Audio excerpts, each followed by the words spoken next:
దేవతలకే అధిపతి అయిన భోలా శంకరుడు పార్వతీ సమేతుడే కొలువు తీరున్నటువంటి కైలాస పర్వతం పైకి ఎందుకు ఎవరూ ఎక్కలేకపోతున్నారన్నది ఇప్పటికీ ఒక రహస్యంగానే ఉంది.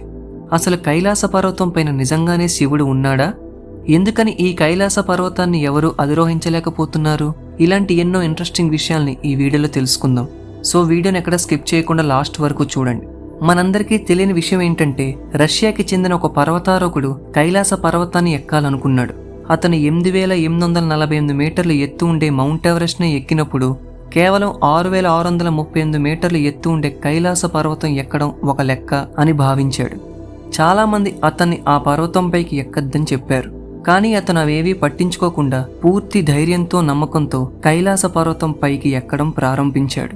సగం దూరం కూడా వెళ్లకముందే అక్కడ పూర్తి మొత్తంలో ఆక్సిజన్ అందుబాటులో ఉన్నప్పటికీ అతనికి శ్వాస సంబంధిత ఇబ్బందులు రావడం మొదలయ్యాయి.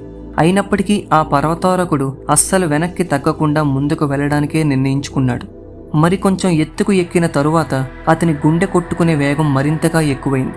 దాంతో పాటుగా విచిత్రంగా అతని యొక్క వయసు చాలా వేగంగా పెరుగుతున్నట్టు అనిపించడం మొదలైంది. అంతేకాకుండా అతని గోర్లు, వెంట్రుకలు చాలా వేగంగా పెరగడం మొదలయ్యాయి. అతని ఆక్సిజన్ లెవెల్స్ తక్కువగా ఉండే మౌంట్ ఎవరెస్ట్ కూడా ఎక్కగలిగాడు.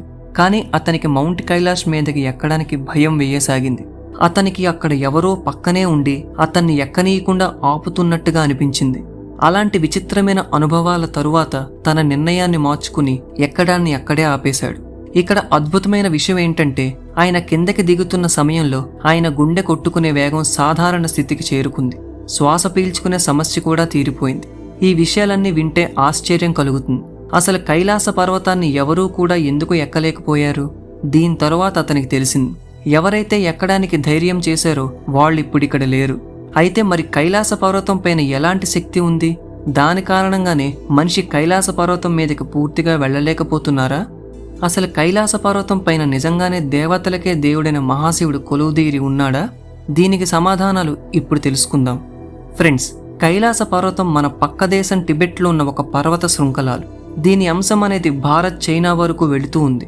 ఈ ప్రపంచంలోనే అతిపెద్ద పర్వతమైన మౌంట్ ఎవరెస్ట్ ఎత్తు 8848 మీటర్లు. ఈ కైలాస పర్వతం ఎత్తు మౌంట్ ఎవరెస్ట్ కంటే దాదాపు 2000 మీటర్లు తక్కువ, అంటే 6638 మీటర్లు మాత్రమే. మౌంట్ ఎవరెస్ట్ ఎక్కాలనుకునే పర్వతారోహకులు తమ వెంట ఆక్సిజన్ సిలిండర్లను తీసుకువెళ్లాల్సి ఉంటుంది. ఎందుకంటే మౌంట్ ఎవరెస్ట్ శిఖరాగ్రంపై ఆక్సిజన్ లెవెల్స్ అనేవి చాలా తక్కువగా ఉంటుంది. కానీ కైలాస పర్వతం మీద అలాంటి సమస్య అనేది లేదు. అక్కడ మనుషులకు సులువుగానే ఆక్సిజన్ అనేది అందుతుంది. కానీ ఆశ్చర్యకరమైన విషయం ఏంటంటే, ఇంత కష్టమైనా కూడా మౌంట్ ఎవరెస్ట్ శిఖరం పైకి దాదాపు 7000 మంది వరకు ఎక్కారు. ఈ కైలాస పర్వతం అనేది మౌంట్ ఎవరెస్ట్ కంటే 2000 మీటర్లు తక్కువ ఉన్నప్పటికీ ఎవరూ పూర్తిగా పర్వతం ఎక్కడంలో విజయం సాధించలేకపోయారు.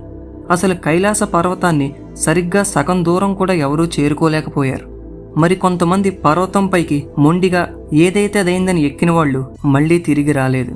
మరియు కైలాస పర్వతంపై ఎక్కడానికి ప్రయత్నించి వారి వల్ల కాక తిరిగి వచ్చేటటువంటి వాళ్ళు చెప్పేదేంటంటే, ఈ పర్వతంపై ఏదో శక్తి దాగి ఉంది.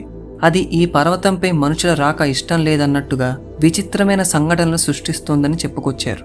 మన హిందూ ధర్మ గ్రంథాల ప్రకారం నేటికీ కూడా ఆ పరమశివుడు కైలాస పర్వతంపై కొలువు తీరి ఉన్నాడు. వాస్తవంగా చెప్పాలంటే హిందూ ధర్మంలోని దేవీ దేవతలు కేవలం పౌరాణిక పాత్రలే కారు. వాళ్ళు వేరువేరు రూపాల్లో వేరువేరు ప్రాంతాల్లో నివసిస్తూ ఉంటారు. మనుషులు చూడటం అనేది అసంభవం. అలాంటి ప్రత్యేక ప్రాంతమే ఈ కైలాస పర్వతం. అక్కడ ఎప్పుడూ కూడా మహాశివుడు ఉన్నాడనే భావన కలుగుతూ ఉంటుంది. హిమాలయాల్లో ఉండే ఈ పర్వతం ప్రపంచంలోనే ఎత్తైన పర్వతం కానప్పటికీ దీని నవ్యత దీని ఎత్తులో కాదు, దీని ఆకారంలో ఉంది. ఈ రహస్యం గురించి పూర్తిగా తెలుసుకోవడానికి కొంతమంది రీసెర్చర్స్ జరిపిన పరిశోధనలో వారికి తెలిసిన విషయం ఏంటంటే, ఎక్కడైతే ఈ అద్భుతమైన కైలాస పర్వతం ఉందో అదే భూమికి సెంటర్. ప్రతి మనిషికి సెంటర్ అతని నాభి. అలాగే భూమికి నాభి ఈ కైలాస పర్వతం. రీసెర్చర్స్ ప్రకారం ఈ కైలాస పర్వతం వద్ద 4 దిక్కులు కలుస్తాయి. ఈ పర్వతం భూమి మీదున్న అన్ని జీవజంతువులు జీవించి ఉండడానికి కావలసిన వాతావరణాన్ని ఏర్పరుస్తుంది. ఎవరైనా ఈ పర్వతంపైకి సాహసోపేతంగా ఎక్కడానికి ప్రయత్నిస్తే ఒక సర్టెన్ స్టేజ్ వరకు ఎక్కిన తరువాత వాళ్లకు అక్కడ మనిషి రాక ఇష్టం లేదన్నట్టుగా వింత విచిత్రమైన సంఘటనలు ఎదురవుతాయి. అనగా వాతావరణంలో అకస్మాత్తుగా మార్పులు సంభవించడం, ఆక్సిజన్ లెవెల్స్ కావలసినంత ఉన్నప్పటికీ శ్వాస సంబంధిత సమస్యలు రావడం, గుండె కొట్టుకునే వేగం పెరిగిపోవడంతో పాటుగా గోర్లు తల వెంట్రుకలు వేగంగా పెరుగుతున్నట్టుగా అనిపిస్తుంది. వయసు కూడా 2-3 వేగంతో పెరిగినట్టుగా అనిపిస్తుందని కొంతమంది చెప్పారు. ఈ హెచ్చరికల్ని పట్టించుకోకుండా ముందుకు వెళ్లిన వాళ్ళు ఇప్పటి వరకు వెనక్కి రాలేదు. హిందూ ధర్మం ప్రకారం ఈ కైలాస పర్వతం అనేది శివుడు నివాసంగా భావిస్తారు. అతని అనుమతి లేకుండా అతని స్థానానికి రావడం అనేది అతను జరగనివ్వడు. అంటే కైలాస పర్వతం పైకి ఎక్కడం అనేది అసంభవం. మరియు అన్ని రకాల వాదనలు విశ్వాసాల్ని దృష్టిలో పెట్టుకుని కైలాస పర్వతంపై ఎక్కడాన్ని పూర్తిగా నిషేధించారు.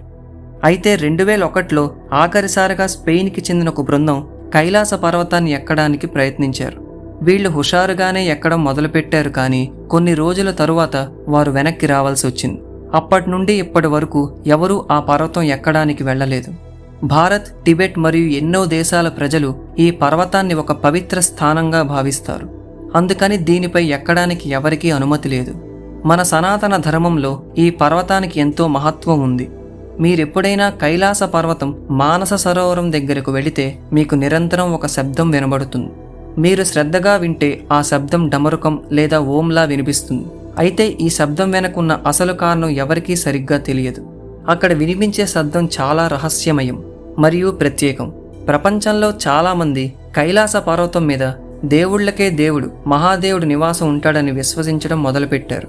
అందుకని బ్రతుకున్న ఏ మనిషి కూడా ఆ పర్వతం పైకి వెళ్ళలేదు.